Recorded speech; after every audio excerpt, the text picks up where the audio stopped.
जैसे सूर्य प्रकाश अंधारे पडोदिला, आदित्य अंधकार निवारे, परंतु मागुते ब्रह्मांड भरे, निशिधादियानंतरे पुन्हा काढते. ऐसा नव्हे स्वामी राम, करी जन्म मृत्यवा, समूळ अज्ञानाचा ठाव पुसून टाक. सद्गुरु महात्म्य चाललेलं आहे. सद्गुरु वर्णन समर्थ करतायत. एक सद्गुरूंचं वर्णन करतात. सामान्य माणसं जेव्हा वर्णन करतात ते वेगळं, जे जाणकार आहेत ते वर्णन करतात ते आणखीन वर्णन. पण सद्गुरु जेव्हा सद्गुरूचं वर्णन करतो तेव्हा ते काही आणखीन वेगळंच असतं. ज्ञानदेवांचं सद्गुरु स्मरण सुप्रसिद्ध आहे, नाथांचं सद्गुरु स्मरण सुप्रसिद्ध आहे. आता हे समर्थ सांगतात आपल्याला सद्गुरु करतात. प्रथमच सांगितलं सद्गुरु वर्णन, जेथे माया स्पर्शो शकेना, ते स्वरूप मज अज्ञाना काय कळे. हे प्रथमच सांगून टाकलं की सद्गुरु हा काही शब्दामध्ये येण्याचा विषय नाही. शब्द कितीही जरी बोलले आणि कुठल्याही तोलामोलाचे जरी आणले तरी देखील त्या शब्दामध्ये सद्गुरु सापडणारे नाही. हे प्रथमच सांगून टाकलं. पण असं जरी असलं तरी आपल्या भावाप्रमाणे जसा देव आपण पुजतो, हा देव आहे असं म्हणतो, त्याच्या प्रतिमा करतो, पुतळे करतो आणि म्हणतो हा देव, हा राम, हा कृष्ण, हा शिव, हा दत्त, असं जसं आपण म्हणतो तसंच सद्गुरु देखील आपल्या भावानी स्मरावा, भावानी वर्णन करावं. भाव हा प्रमाण असून ते वर्णन अप्रमाण. महाबळावित विश्वाभास. मला नेहमी लक्षात येतं असं की हे जे शब्द आहेत या शब्दाने तरी आम्हाला काय करायचं. त्यांनी जे शब्द वापरलेले आहेत सद्गुरूंचं वर्णन करण्यासाठी वापरलेले शब्द त्याच वेळेला कळतो की ज्या वेळेला त्या शब्दाची अनुभूती आपण घेतलेली असते पूर्ण. महाबळावित विश्वाभासू नवल उदयदा चन्नावसू अद्वयाद्री विकासू अंजुआ, असं वर्णन ज्ञानोबांनी केलं. अद्वय बोधाचं कमळ विकसित करणारा हा आश्चर्यकारक सूर्य की जो सर्व विश्वाचा आभास मावळून टाकतो, असा हा सूर्य आता उगवलेला आहे. आता हे शब्द कळले, त्याचा अर्थ कळला, परंतु खरंच कळले का? श्रीखंड ज्यांनी खाल्लं नसेल त्याला श्रीखंड हा शब्द तरी कळेल. आमच्या तिकडे परदेशचे ग्रस्त आले, त्या दिवशी आमच्याकडे श्रीखंड केलं होतं. त्यांना आम्ही श्रीखंड, ते म्हणाले हे काय, हा कसला पदार्थ? तर म्हटलं हा श्रीखंड. मला काय लक्षात येईल. श्रीखंड श्रीखंड 2-3 त्यांनी विचारलं 2-3 वेळेला आपल्या पद्धतीने, पण लक्षात येणार. जेव्हा त्यांनी खाल्लं चमचाभर तेव्हा लक्षात आलं की याला श्रीखंड म्हणतात. आता पुन्हा कधी त्याला तो पदार्थ दिला तर लक्षात येईल. अनावर माया ओसरे, माया ओसरलेलीच नाही जात. माया नदीमध्ये वाहतच चाललेले जे आहे अशा असंख्य जीवांना जरी सांगितलं अनावर माया ओसरे, काय करणार? म्हणून शब्दात येत परमार्थ हा सूक्ष्म विषय आहे. तो परमार्थ ग्रहण करण्यासाठी जे काही शरीराची, मनाची आणि बुद्धीची शक्ती लागते, धारणा लागते, ती काही साधनेनी तपश्चर्येनी प्राप्त करून घ्यायची असते. माझं मन निर्मळ आहे असं आपल्याला वाटतं, प्रसंगाला म्हणजे कळतं की तितकंसं निर्मळ नाही. आपण निर्लोभी झालो असं वाटतं, लोभाचा विषय समोर नाही म्हणून आपण निर्लोभी. आपण निष्काम आहोत असं वाटतं, कामनेचा विषय आपल्या जवळ नाही तोपर्यंत आपण निष्काम आहोत. कामनेचा विषय संगीत आहे आणि निष्काम आहोत असं जर असेल तो गोष्टी राहील.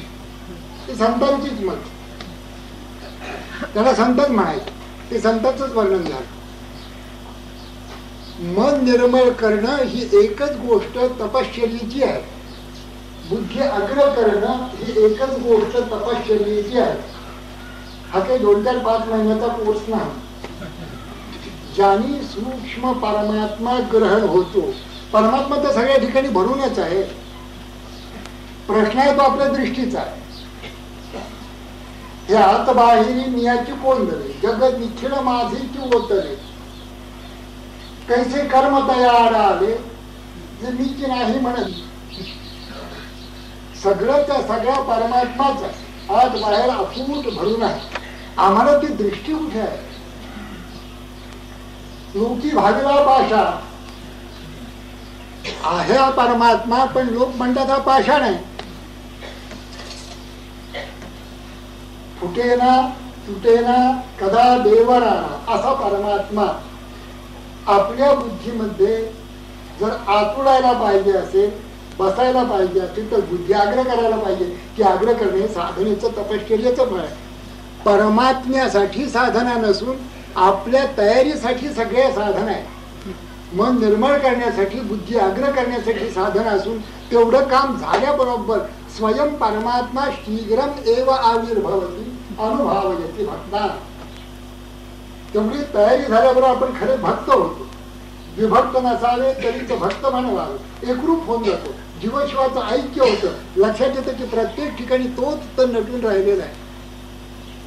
हे सद्गुरू आपल्याला सांगतात, मार्गदर्शन करतात, त्याचा मार्ग दाखवतात. कोणत्या मार्गाने तुम्ही गेला असताना निश्चित तिथे पोहोचाल हे सांगतात. म्हणून सद्गुरूंचं महात्म्य साऱ्या संतांनी आणि खुद्द सद्गुरू पदाधिष्ठित मंडळींनी पुन्हा पुन्हा केलेलं आहे. त्याचं कारण आहे त्या सूक्ष्म दृश्यते अग्रया बुद्ध्या सूक्ष्मया सूक्ष्मदर्शिनी. अग्रबुद्धी कशी करायची त्यांना बघा.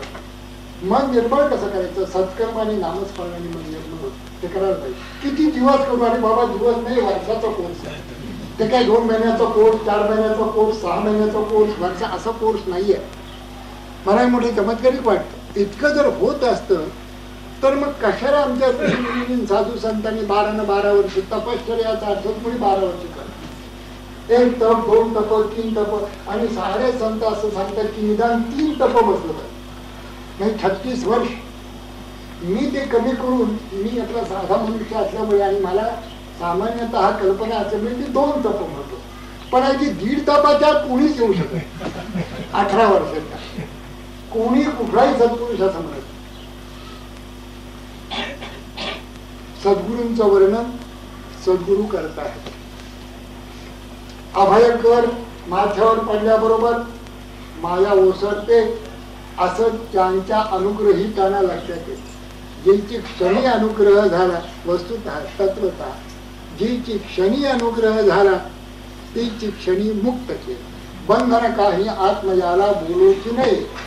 तत्त्वमसि या महावाक्याचा उपदेश झाल्याबरोबर तो जीव मी तेच आहे असा बोधातच उठला पाहिजे. असं होऊ शकत नाही की अनुग्रह झाला आणि तरी तास पडतो. असं होऊ शकत नाही. आता हा बोध ग्रहण करायला जे त्याचं मन आणि बुद्धी तयार व्हायला पाहिजे त्याची तयारी तो हळूहळू करील. परंतु अनुग्रहाचं काम तत्वम असी असं सांगितल्यावर उपदेश महावाक्य भला त्याचा जपनाही बोलला. तेथींचा विचारच केला पाहिजे साधके. तत् म्हणजे काय, त्वम म्हणजे काय, असी म्हणजे काय याचा विचार करून तो जीव आणि शिव एकरूप कसे आहेत याचा बोध सद्गुरू करून देत असतात अनुग्रहाच्या वेळेला. आणि आता तू या मार्गाने जा, मन निर्मळ ठेव, बुद्धी उत्तम ठेव, असं कर, युक्ताहार विहार ठेव. नाही तर आहारात कुठेतरी गोंधळ करशील. आहार आणि विहार हा युक्त पाहिजे. कोणाचे हातचं खाता येत नाही. अहो झालेल्या घटना सांगतो. एका ठिकाणी माझा मित्र गेला. त्यांनी मिसळ मागवली. आपल्या स्टेशन रोडला, या पुण्यामध्ये ऐकलं सांग, स्टेशन रोडला हॉटेल, चांगलं हॉटेल, मिसळीविषयी प्रसिद्ध. म्हणून त्यांनी ती मिसळ मागवली आणि सकाळच्या फळानी पाव आणि ती मिसळ असं खायला बसला. तसं चमचा काढलेली खात होता. काय खातात म्हणतात, मला काय त्याच्यात माहिती नाही तेवढी. पण त्यांनी जी हकीकत सांगितली ती सांगितली. त्या मिसळीमध्ये काय वांगी असतात, आमका असतात, सगळ्यांनी मिसळ असती. त्याच्यामध्ये असं काहीतरी लांब दिसतं. त्याला काय वाटलं की हे काहीतरी वांग्याचं म्हणा किंवा कशाचं तरी असं सारखं असावं, म्हणून त्यांनी ते चमच्यामध्ये काट्यामध्ये धरून चुबरून ठेवलं. ते एवढंसं उंदराचं पोळ होतं, वांग म्हणून आलेलं. ते असलं काही खात जर आपण बसलो तर आपली बुद्धी सूक्ष्म होईल आणि मन निर्मळ होईल हे संभवतच. आपल्या घरामध्ये आपल्याला जी व्यक्ती माहिती आहे तिच्याच हातचं खाल्लं हा कटाक्ष. आहार शुद्धव सत्वशुद्धी, सत्वशुद्धव ध्रुवा स्मृती, स्मृतिरंभे सर्व ग्रंथीनां विप्रमोक्ष. आहार शुद्धीने मन निर्मळ होतं. मन निर्मळ झालं तर स्वरूपाची स्मृती त्याच्यामध्ये स्फुरित होते आणि स्वरूपाची स्मृती झाल्यानंतर मी कोण आहे कळल्यानंतर सर्व अविद्यात्मक ग्रंथींचा नाश होतो. आपल्याला ज्ञान झालं, साक्षात्कार झाला असं म्हणतात. त्याची सुरुवात आहे आहार शुद्ध सत्वशुद्धी. आहार जर शुद्ध नाही, मुळातच काही नाहीये हे सद्गुरू सांगत असतात, त्याच्यावर भर देत असतात. तू आपल्या ध्यानाला बसणं काही कर असं नाही चालत. तुझ्या खाण्यापिण्यापासून सगळ्या गोष्टीवर तुझा नियम पक्का पाहिजे. यततो जपिकांते पुरुषस्य विपश्चितः इंद्रियाणि प्रमाथीनि हरन्ति प्रथमं मनः तानि सर्वाणि संयम्य युक्तासीत मत्परः. मत्परः युक्तः किती शब्द आहे? युक्तासीत मत्परः वशी यस्य इंद्रियाणि तस्य प्रज्ञा प्रतिष्ठिता.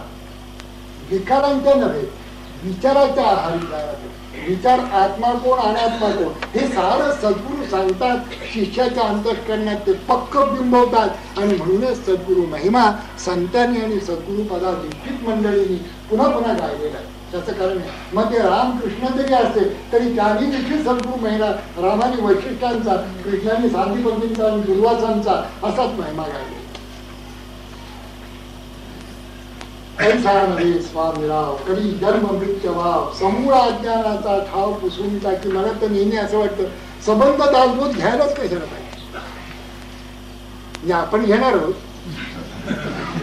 पण पहिला समाज झाला, आता हा चौथा समाज चालू आहे. पुढे 2 समाज. याचा विवेक, याचा विचार पक्का ठसेल. अज्ञानाचा ठाव पुसून टाकी, जन्म मृत्यू वाव कधी, किती गोष्टी आहेत. अनावर माया उचलून टाकतो. याची अनुभूती येईपर्यंत आपण इथेच थांबायचं. आपल्याला आता बुद्धीने समजून घ्यायचंय म्हणून पुढे जायचं. तर अनुभूतीच्या अंगाने जर समजावायचं असला, समजून घ्यायचा असला दासबोध अथवा ज्ञानेश्वरी, 2-4 उद्या आपल्याला पुढे येत तेवढं. पण आपण थांबून चालायचं. सुवर्णाचे लोह काही सर्वथा होणार नाही, तैसा गुरुदास संदेही पडोची नेणे सर्वथा. कुठल्याही शिष्याला तो संदेहातच ठेवत. एकदा लोहाचं सुवर्ण झालं की सुवर्णाचं पुन्हा जसं लोह होत नाही तसा ज्याच्यावर अनुग्रह झाला तो शिष्य हळूहळू स्वामीच होतो. पुन्हा तो शिष्याचा मनुष्य, सामान्य मनुष्य, वाईट मनुष्य असं होऊ शकत नाही. सुवर्णाचे लोह काही सर्वथा होणार नाही. एकदा परिसराचा स्पर्श झाला की लोहाचं सुवर्णच होत. सुवर्णाचा पुन्हा लोह नाही. आता परिसराचा स्पर्श जरी झाला तरी पुन्हा त्याच्या मनात जरी आलं की ह्याला तर पुन्हा लोह करायचं ते होत नाही. तो झाला ढिंबुट्या सागरी मिळाला, गंगे सरिते संगम झाला, तत्क्षण मोकळाच झाला. खरं म्हणजे आपण याच्यावर विश्वास ठेवू शकत नाही. ही मोठी गंमत. संत सांगतात एक नाम पुरे. ज्ञानोबा म्हणतात हरिमुखे म्हणा, हरिमुखे म्हणा. पुण्याची गणना कोण?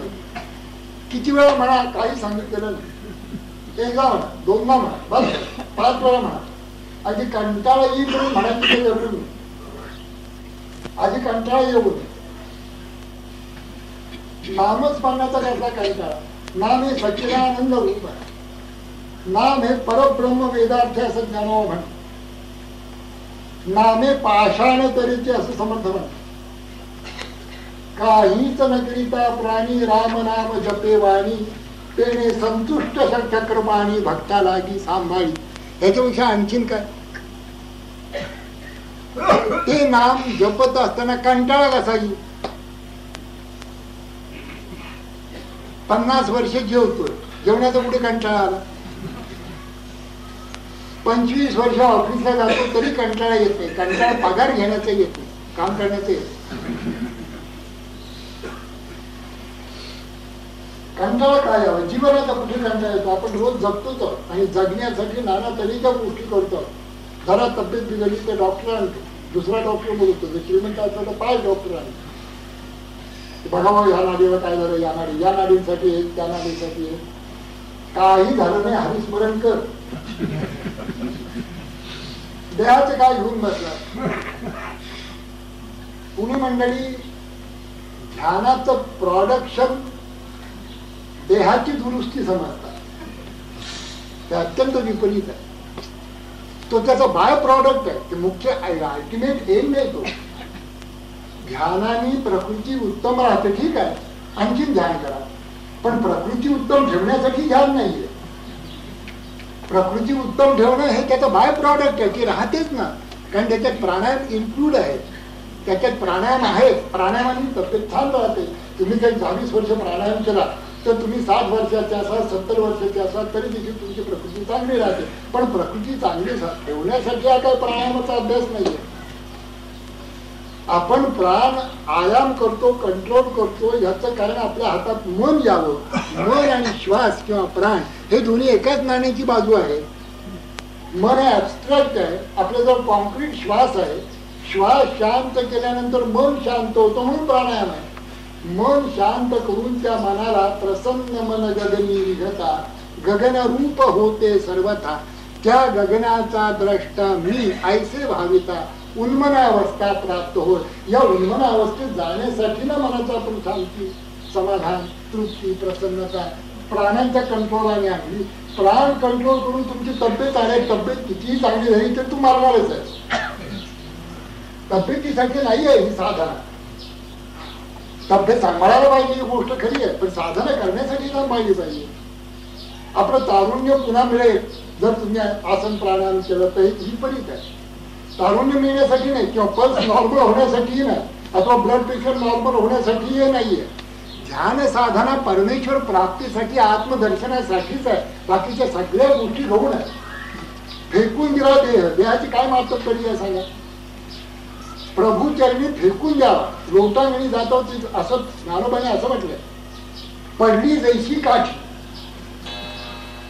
लिंग का प्रतिमा दिखी देखत ठेवू किरीटी लुटीचे अगदी लुटून द्यायची, काठी पडली द्यायची. आणि ते देखील मधुसूदन सरस्वतीने सोन्याची काठी जशी पडते धाड तसं, सोनं हे सर्वात जड धातू, त्याची काठी केली. तेवढ्यात लाकडाची काठी अशी झोकांड्या घेत पडेल तसंही नाही. सोन्याची काठी जशी धाड जशी पडेल तसं प्रभूच्या चरणी धाड जशी पडायला पाहिजे. यासाठी देहाची दुरुस्ती आहे. ध्यानाने जी मिळवायचं तो प्रभू मिळवायचा आहे, देह नव्हे. देह तर जाणारच आहे, कितीही सांभाळायचा. ऋषी मुनींचे गेले, साधू संतांचे गेले, आपले कसे राहतील बरं? देह नीट ठेवणं हा त्याचा बाय प्रॉडक्ट आहे. हा काही उद्या साखरेच्या कारखान्यामध्ये ऊस नेतात, ऊसाचा साखर बनणे हे मुख्य प्रोडक्शन आहे. त्याचा चारा होईल, त्याचा आणखीन काय होईल हे नंतरच्या गोष्टी आहे, बाय प्रॉडक्ट आहे त्याचा. तसं प्रकृती चांगली राहते ही गोष्ट खरी आहे, पण तो बाय प्रॉडक्ट आहे, त्याच्यावर भर देऊ नका. आणि त्याच्यामुळे अट्रॅक्ट करू नका तुम्ही लोकांना हे सांगा की जीवशिवाचं ऐक्य करण्यासाठी ध्यान साधन, पल्स नॉर्मल करण्यासाठी नाही. हे पक्क सांगा. सद्गुरू हे सांगत असतात, म्हणून सद्गुरूंचं महत्व आहे. सद्गुरूंचं महत्व याच्यासाठी आहे की ते जीवशिवाचं बिघडले देव आणि भक्त, जीवशिवपणे द्वैत, त्या दोहीशी एकांत करी तो सद्गुरू जाणार. सुवर्णाचे लोहो काही सर्वथा होणार नाही, तैसा गुरुदास संदेही पडोची नेणे सर्वथा. का सरिता गंगेशी मिळाली, मिळणी होता गंगा झाली. मला सांगा, सर्व दासबोध वाचून आपण जर असं ठरवलं वा याच्या ठिकाणी यामध्ये प्रकृती कशी तंदुरुस्त करावी याच्याविषयी बोलणार आहे. एका गृहस्थाने मला दासबोधात असं सांगितलं, कॉन्ट्रॅक्टर होता, इंजिनियर होता, त्याच्याने मी 1-2 प्रवचनं दासबोधाची केली होती. ते आता नाही आहेत गृहस्थ. त्यांनी मला असं सांगितलं की बाळासाहेब विटा कशा कराव्या, किती नेमक्या मापाच्या असाव्या ते दासबोधात आहे. म्हटलं कमाल झाली, आता तुम्हाला दासबोधाची विटच सापडली. आता ही वीट निदान पुंडलिकानी जी फेकली ती तरी असू दे. हे असे तात्पर्य ह्या ग्रंथात नाही काढू नका, ध्यानात नाही तसं काढू नका. नामस्मरणात नाही, नामस्मरण करून फार छान शरीर झालं आमचं असं जर तुम्ही म्हणायला लागलात तर आम्ही मटकन खालीच बसवायची. काय हेच काय फळ ममचा पाला. तुमचं कितीही चांगलं शरीर झालं तरी ते पडणार आहे, लक्षात घ्या. शरीर जाय ते ठेवलं. अभिलाष धरीसी धने रंगी रंगे रे श्रीरंगे काय भुललासी पतंगी. शरीर जायचं म्हणजे दुसऱ्याच आहे, यमाचं खाद्य आहे. माशी पाख पाखडी हे काळा नळाच्या तोंडी घातली दुनियाची उंडी. माशी पाख पाखडी तव हे सरे या देहाची हे दशा. आणि आत्मा तो येथा ऐसा लगेच देहाकडनं सगळे संत ताबडतोब आत्मरूप व्हायचा. पैनित्य सिद्ध अपैसा अनादिपडी सकळना निष्कळू अक्रियना क्रियाचुरू कृषुना स्थूळ निर्गुणपडी आनंदुना निरानंदू एकना विविधू मुक्तना बद्धू आत्मपणे ते परम तत्व पार्था होती ते सर्वथा.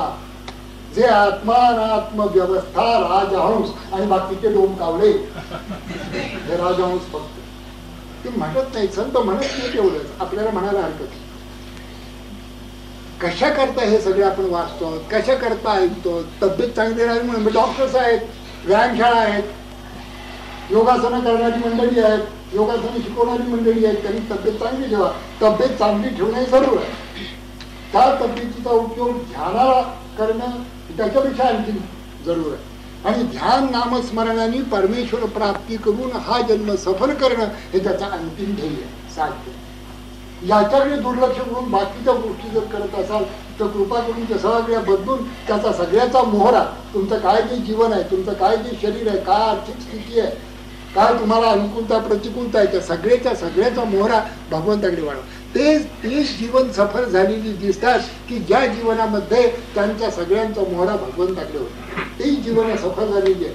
शरीराकडे ज्यांचा मोहरा होता ते गेले बळाचे डोंगर, गेले धनाचे कुबेर, गेले बुद्धीचे सागर, मृत्यूवर ऐसे सर्व ही गेले. पण एकच राहिले जे स्वरूपाकार झाले निसंग ज्ञानी. आणि म्हणून स्वरूपाकार होण्यासाठी सद्गुरू सांगतो. तेच त्यांची शिकवण आहे. संबंध दासबोध घ्या, ज्ञानेश्वरी घ्या, आणखीन भागवत घ्या, गाथा घ्या, सगळ्यांची शिकवण एकच आहे की आपण स्वरूपाकार व्हावं. सरिता गंगेची मिळाली मिळणी होता गंगा झाली. एकदा सद्गुरूंनी उपदेश केल्यानंतर तो शिष्य सद्गुरूच झाला. मग तरी वेगळी केली तरी होणार नाही सर्व. मग आता गंगा जशी मिळते तसंच शिष्य सद्गुरूला मिळतो का? मग जरी वेगळी केली तरी होणार नाही इथपर्यंत बरोबर झालं. तसा शिष्य आता वेगळा राहू शकणार नाही. इतकं पुरे का? पडी ते सरिता मिळणी मागी वाहाळ मानी देत जगी. ते मिळण्याच्या आधी त्याला ओळ म्हणतात.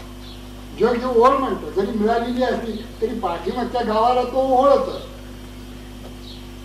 ही नदी जरी इंद्रायणाला मिळाली असली किंवा भीमेला तरी भीमेचं हे वेगळं, भीमा चंद्रभागा तुझ्या चरणीच्या गंगा ते वेगळं. आणि इथे ओळख मानली होती. ही सामान्य नदीच मानली जाते. पैसा नव्हे शिष्य. त्याचं मागचं पुढलं मधलं कैसा नव्हे शिष्य बेगे स्वामीच होय. काय यापेक्षा आणखी समर्थाने सांगावं. शिष्य बेगे स्वामीच होय. आपल्याला शब्द लक्षात आले. शिष्य स्वामीच होतो, तो सद्गुरूच होतो जर तो खरा शिष्य असेल. त्यांनी जर पथ्य पाळली असली, तो साधन चतुष्टय संपन्न असला तर तो शिष्य कृपा झाल्यानंतर आणि त्यांनी काही काळ साधना केल्यानंतर तो स्वामीच होतो. किती जन्मानी वेगे हा शब्द आहे. शिष्य वेगे स्वामीच होय.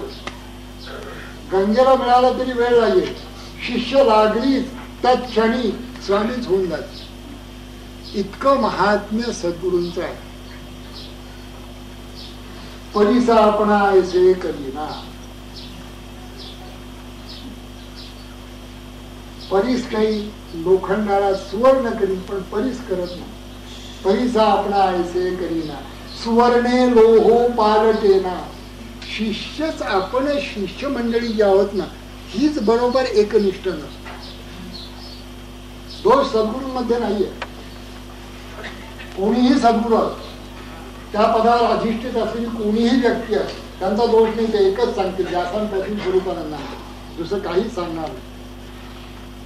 दोष असतो आपल्याकडे. एक सद्गुरू होते, थोड्या टेकडीवर राहत असत, त्यांना जमा होता. एकदा रात्री 12च्या सुमाराला बराच जमा लागला, म्हणून जवळ त्यांचा एक पट्टे शिष्य होता. 2-3 शिष्य होते. त्यापैकी एक शिष्याला त्यांनी सांगितलं, अरे खाली जा आणि त्या दुकानदाराला उठव आणि ते आमका औषध घेऊन, त्याच्याकडे ते औषध आहे, मला फारच त्रास होतो. तो शिष्य म्हणाला, महाराज आपले पाय सोडून कसं जाऊ. आता आधी पंचायत रात्री 12 वाजता टेकडीच्या खाली जायचं, पुन्हा वर चढायचं, आपले पाय सोडून कसे जाऊ. स्वामींना कळ शिष्याची काय एकंदर तयारी आहे. दुसऱ्या प्रसंगी त्यांनी दुसऱ्या शिष्याला सांगितलं, तो जाऊन त्यांनी औषध आणलं, ते सगळं झालं. दुसऱ्या एका प्रसंगी 4-6 महिन्यांनी असं झालं की एक सद्ग्रस्त श्रीमंत ग्रस्त यांना भोजनाला बोलवायला महाराजांना स्वामींना भोजनाला. तर ते म्हणाले की मी काही कुठे भोजनाला जात नाही, ते तुम्हाला ठाऊक आहे, पण ही शिष्य मंडळी येते, मी काही कुठे जात. तेव्हा त्या शिष्याला विचारलं, ज्या शिष्याने आपले चरण सोडून कसे जाऊ असं म्हणाल की त्या शिष्याला प्रथम विचारलं, बाबा हे भोजनाला बोलाय श्रीमंत ग्रस्त आहे, चांदीच्या ताटामध्ये जेवण पंचपक्वान्न.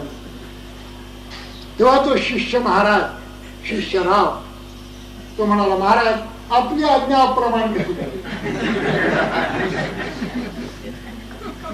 गोंधळ सद्गुरूंच्या मध्ये नाहीये, शिष्यांच्या मध्ये गोंधळ आहे. तो सद्गुरूंच्या मध्ये कधी असू शकत नाही, शिष्यांच्या मध्ये.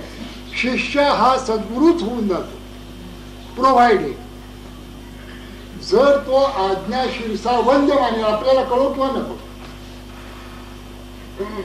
एक लक्षात घ्यावे की जी व्यक्ती इतक्या उंच पदावर गेलेली असेल, त्या व्यक्तीच्या मनामध्ये कोणाही विषयी अनुकंपा, प्रेम, दया, कारुण्य हेच असणार, दुसरं काही असू शकणार नाही. त्याच्या पोटी त्याचे व्यवहार असतात, बाकी काही त्याच्यात उद्देश संभवच. त्याला कामना नाही, त्याला क्रोध नाही, त्याला अप्रीती नाही, त्याला दया, क्षमा, शांत हेच असणार, हे निश्चित समजा. त्यांची आज्ञा शिरसावंद कसं मानता येईल आपल्याला हे पाहू. काही आज्ञा नुसती छाटी म्हटल्याबरोबर उडी टाकली कल्याण. काय मग तगडं मोडेल आपला. आपण जर असतो, मी जर तिथे असतो, तुम्ही सांगितलं तुम्हाला छाती आहे ना, मी बघितलेली आहे, मी आता जातो या दरवाज्यात, घेऊन येतो. पाय मोडून काय करू, आपली आज्ञा घरी, पण पाय मोडणार ना. दोन्ही पाय पांगळे झालं. त्यांनी विचार केला नाही, ताबडतोब उलट झाड तोडायला सांगितलं कल्याणाला. फांदी करणार, खाली विहीर मोठी, वर झाड म्हणाले फांदी तोडायची आहे. कल्याण तोडायला लागल्यानंतर ते म्हणाले तसं नाही, मुळातला फांदी तोडायची, तू त्या फांदीवर उभा राहील. मी म्हटलं असं बाबू सद्गुरूंचं डोकं अलीकडे थोडं बिघडलंय त्यांच्या ह्याच्यामध्ये. त्यांनी जरी आज्ञा केली आणि सद्गुरू चुकत असले तरी शिष्याने सावरावं असं प्रमाण आहे, वचन आहे की शिष्याने त्यांना सांभाळून घ्यावं. कोणाला?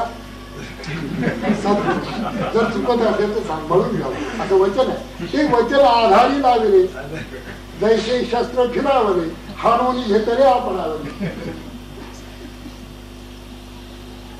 आपल्याला कळो किंवा नको, काही कारण असतं त्याच्या पाठीमागे, खूप दूरदृष्टी असते, काही कारण असतं. त्या कारणाने ते सांगत असतात. एवढंच आड येत आहे, बाकी काही आड येत नाही शिष्याच्या. शिष्य पुष्कळ चांगले असतात, पण तंतोतंत आज्ञा पाळणे हे जे काही तंत्र आहे, जे कल्याणाने केलं, जे ज्ञानदेवानी केलं, हे आणखी पुष्कळ शिष्यांनी केलेलं आहे.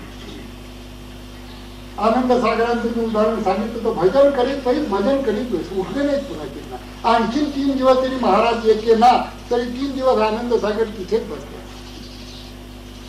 वाघ्याला राम म्हणायला सांगितल्यानंतर वाघ्या उठलाच नाही, ते वाल्मिक ऋषीच होऊन उठले. आज्ञा नुसती केली, तू इथे बस, मी येईपर्यंत. ते आलेच नाही, वारूळ झाला डोक्यावर. शिष्य स्वामीच होऊन जातो, हे एवढं जर करीत परिसा आपणा ऐसे करीन. मग काय वर्णन करावं शिष्य स्वामींचं जे वर्णन केलेलं आहे महाराजांनी अति अप्रतिम. एक एक वस्तू उपमेला घेतले आणि त्याचं निराकरण केलं. परिसा आपणा ऐसे करीना सुवर्णे लोहो पालटेना. सुवर्ण आणि लोहाचं पुन्हा सुवर्ण करता येत नाही. परिसाचं सुवर्ण केलं लोहाचं, पण त्या सुवर्णाने पुन्हा लोहाला घर्षण केलं तर लोह स्वर्ण होत नाही, पालटेना. उपदेश करी बहुत जना अंकित सद्गुरूचा. सद्गुरूंचा जर अंकित असेल, अंकित हा शब्द बघा, ते म्हणतील ते करणारा, तर तो अनेकांना उपदेश करून तारतो. अनेकांना उपदेश करतो तो. आणखीन 5-25 मंडळी आपल्या बरोबर घेऊन जातो. जसं रामकृष्ण म्हणत असत नाही. एकाने विचारलं रामकृष्ण, महाराज सद्गुरू पाहिजेत का, काही जरूर आहे का? तर ते म्हणाले असं काही नाही, आपल्या साधनेने जर आपण जाऊ शकू तिथे. तो एकलव्य नाही गेला, सद्गुरूंची प्रतिमा केली मातीची आणि आपणच धनुर्विद्या शिकला गेली. पण एकलव्याचं उदाहरण इथे लागू पडत. एकलव्य हा स्थूल विद्या शिकत होता. धनुर्विद्या झाली तरी ती स्थूल विद्या आहे. परमार्थ विद्या किंवा अध्यात्म विद्या ही स्थूल विद्या नाही, सूक्ष्म विद्या आहे. सूक्ष्म विद्येचे अधिकारी फक्त सद्गुरूच असतात. ते जे सांगतील त्याप्रमाणेच करायला पाहिजे, दुसरा मार्गच काही नसतो. ते म्हणाले काय येणार नाही, होईल. पण म्हणाले हे जहाज चाललेलं आहे, हे आता पुढल्या बंदराला कधी पोहोचेल? ते म्हणाले उद्या सकाळी पोहोचेल. त्याला एक पाठीमागे होडी बांधलेली आहे, ती कधी पोहोचेल? ही जहाज पोहोचेल त्याच वेळेला तीही पोहोचेल. आता तो मधली बांधलेलं आहे ते तोडून टाकेल. आता ते जहाज उद्याला पोहोचेल, पण एवढी लहान कधी पोहोचेल? ते म्हणाले काय सांगता येत नाही, एवढी एखाद्या उडूनही जाईल, ते सांगता येणार नाही. ती बांधलेली आहे ती ठीक आहे, म्हणजे तिथपर्यंत जाईल, पण ती जर मध्ये तोडली तर एखाद्या लाटेने उलटी पालटी होईल, त्याला आधारच संपला. तसंच म्हणाले शिष्याचे, कदाचित ही पोचेल, बहुधा पोचणार नाही.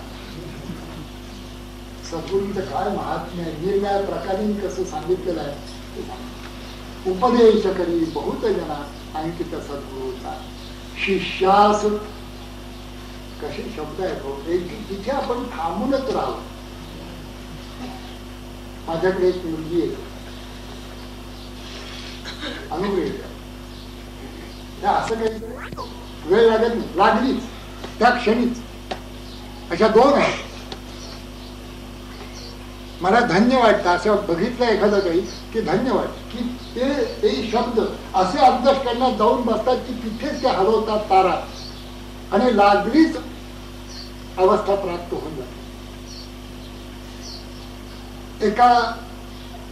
एका शिष्याची ती अवस्था पूर्वीच झालेली आहे. ती दुसरी जी आहे ती आत्ता ह्या 15-20 दिवसात जास्त जाणवते मला. त्याच्यापूर्वी 2 महिन्याची मला लक्षात येत होती, पण आता ह्या 15-20 दिवसामध्ये खूपच जाणवतं. असं काही जर वाचलं, एखादा अभंग जरी वाचला त्या मुलीने, तरी चटकन ती क्लासमध्ये जाते. काय भाग्य आहे मी म्हणतो, हे तेवढं भाग्य जे साधना 15-15, 25-25 वर्ष करून होत नाही. ते पूर्व संचित मुलीचा शुद्ध भाव, आणखी झालेली गुरुकृपा यांनी चटकन साधून गेला. शिष्यास गुरुत्व प्राप्त होईल, बस एवढीच पुष्कळ. आणखीन काय करायचे ऐकून. शिष्यास गुरुत्व, काय पाहिजे काय जगामध्ये, जी सर्वोत्तम अवस्था, जी सर्वात उंच स्थिती ती शिष्याला प्राप्त होते. तो गुरुच होऊन जात. शिष्यास गुरुत्व प्राप्त होईल. सुवर्णे सुवर्ण करता नये. म्हणून उपमा न साहे सद्गुरूसी परिसारखी. परिसार लोखंडाचं सुवर्ण केलं पण त्या सुवर्णाला आणखीन काही करता येत नाही, तेवढंच आपल्या पुरतं राहतं सुवर्ण, दुसऱ्याला सुवर्ण करता येत नाही. तसा शिष्य नाही. शिष्य उदंड लोकांना मोक्षाला घेऊन जातो. अंकित असेल तर सद्गुरूंच्यावर पूर्ण निष्ठा असेल तर सद्गुरू वेळेवर काही करायला सांगणार नाही. त्यांना एकच पाहिजे असतं, ह्याला पुढे प्रगती मिळावी, आलेले अडथळे दूर व्हावे, मन निर्मळ व्हावं, सरळ व्हावं आणि त्या सरळ निर्मळ मनाने सरळ परमेश्वराकडे धाव घ्यावी. बाकीचे सारे जीवनाचे प्रश्न जे आहेत ते गौणत्वाने घ्या, एवढंच सांगणार. सोडवू नका प्रश्न असं सांगणं, संसार करू नका असं सांगणं, तन मन धनाने संसार करा, गौणत्वाने घ्या, मुख्य ध्येय न विसरता संसार. संसार म्हणजे सगळीची स्वा, नाही मरणाशी उधार, मापी लागले शरीर घडीने घडी, नित्य काळाची संगती, नकळे होणारीची गती, कर्मासरीचे पाणी पडती, नाना देशी विदेशी, कुठे पडेल कोण हे सांगता येत नाही. आता तो परवाचा ऍक्सिडेंट झाला, ते बिचारे तिथे रस्त्यावर पडले, सगळे 8-10 प्रेत ते रस्त्यावर पडले. त्यांच्या डोक्यात तरी होतं का आधी 15 मिनिटं की आपण संपला, आणखीन 15 मिनिटांनी आपण संपला. आपल्यापैकी कोणाला वाटतं का आणखीन 15 मिनिटांनी आपण नसू म्हणून? बघा, विचार करा. आणि आसवाची खात्री आहे का? आसवाची खात्री नाही, नसू हेही सांगता येत नाही. अशी आपली दोलायमान अवस्था, थोडे जिने अर्धपुरी काया, गर्भ करीची रडाया, हे शरीर अवघे पडाया वेळ नाही. इतकी ही स्थिती असताना आपल्या जीवनाचं फलित काय असावं? शरीर धष्टपुष्ट करणे फलित असावं का? हे ठीक आहे, ते पाहिजे आहे, जरूर आहे, पण त्या शरीराचा परमार्थासाठी उपयोग केला तर त्या शरीराचं महात्म्य. नाही तर काय करायचं? ते आसनं करून प्राणायाम करून नुसतं शरीर धष्टपुष्ट केल्यानं गुंडगिरी करत फिरवलं, काय उपयोग आहे त्याचा? शरीर धष्टपुष्ट करून तो जर ध्यानाला बसेल, आपण तयार होईल, आपण शांत होईल, निर्मम होईल, निरहंकार होईल, आनंद स्वरूप होईल आणि जगामध्ये जर वावरेल, आनंद फैलावत, तर त्या जीवनाचा उपयोग झाला, समाजाला पण, कुटुंबाला पण, आपल्याला पण. नाही तर बाबा आले छाती काढून पुढे की पोराला भीती, सगळ्या आईला भीती, घराला भीती, बायकोला भीती, म्हणजे भयाकुल करून टाकायचं लोकांना आपल्या शरीरात. हे बरोबर आहे का? ध्येय मुख्य आपल्या डोळ्यासमोरून कधीही विचारले, आत्मदर्शन हे ध्येय. आपल्यापैकी कोणाला काही विचारलं, झोपेत जरी विचारलं, कुठे चालला? आत्मदर्शन. जेवत असताना आत्मदर्शन, चालत असताना भाविता वा सभा पाये शिवयात्राची होतो जाय, विषयांचा उपभोग घेत असताना कैवल्या ही चढावा करीत विषय सेवा, झाला भृत्य भज्य कालोवा भक्तीच्या घडी, उंच उंच जाणं. देव पाहो उंच ठाई उभे राहो. उंच जायला पाहिजे, खाली बसून नाही होते. आपण मी मेंगलट आहे, माझ्यानी काही होणारच नाही, काहीच नाही, मी पापीच आहे, असल्या प्रकार जर आपण करत बसलो, जन्मामध्ये ते पाप भरून निघणार. 7 जन्म, न पुण्यम न पापम न सौख्यम न दुःखम न मंत्रो न तीर्थम न वेदान यज्ञा, अहम भोजनम नैव भोज्यम न भोक्ता चिदानंद रूप शिवोहम. सकाळी उठल्यापासून रात्री झोपेपर्यंत चिदानंद रूप, मी आनंद स्वरूपच आहे, सच्चिदानंदच माझं रूप आहे. देह मन बुद्धी यांनी जे काही या संघाताकडून जी काही कर्म होत असतात प्रागजन्मीय संस्काराप्रमाणे ते करत राहतो. देह तरी वकिनीकडे आपुल्या परी हिंडे परी बैसका न मोडे मानसी. हे पक्की बैठक मी सच्चिदानंद आहे अशी बैठक सकाळी उठल्याबरोबर स्मरावी, मध्ये स्मरावी, रात्री झोपताना स्मरावी. बस त्यानुसार राहा, सगळी कर्म करावी, प्राप्त कर्तव्य सगळी जेवढी काय आपल्या वाट्याला आली असतील ती करावी. आपण काही मोठी मोठी माणसं नाही, आपल्या वाट्याला काही 100-200 माणसं आली नाहीत की ज्यांची दुःख सुख आपल्याशीच निगडीत आहे.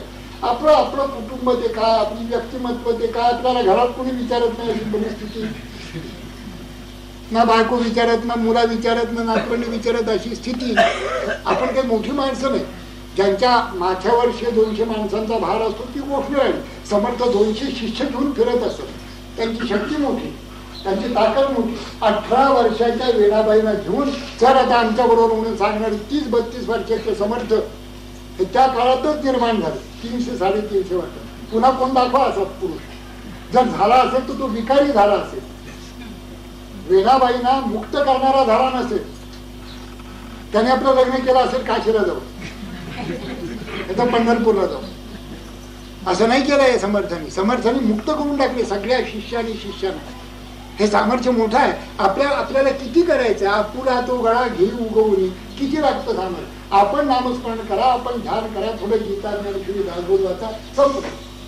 निर्मळ राहा, व्यवहार निर्मळ असू देत, निर्दंबपणे फिरा, अवष्टंभहीन वर्तणे जयाचे, अहंकार रहित व्हा. आपण कोण आहोत तसं विचार करा. असं विवेकाने सगळं जर राहिलं हे सहज शक्य. आत्मदर्शन सहज शक्य, कोणालाही हे शक्य. तास 2 तास ध्यानाला बसावं, तास 2 तास नाम घ्यावं, तास बाकीचे सगळे 12-20 तास व्यवहार करावा. तुमचा काय असेल तो धर्माने करावा, निष्ठेने करावा, सत्याने करावा, प्रेमाने करावा, शांतीने करावा, माणुसकीने करावा, क्षमेने करावा.